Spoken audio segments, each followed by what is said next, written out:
tawaran yang kita akan serahkan pada hari ini, ianya bukan sekadar dokumen kelulusan. Ia adalah isyarat bahawa Malaysia sedang bergerak ke fasa baharu industri semikonduktor.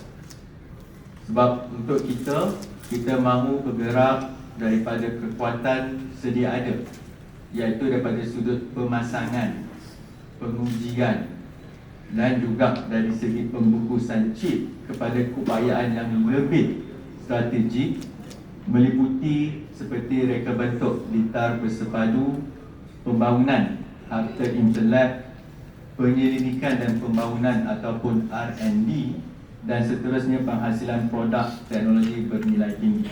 Kerjasama Malaysia dan juga ARM Limited amat penting.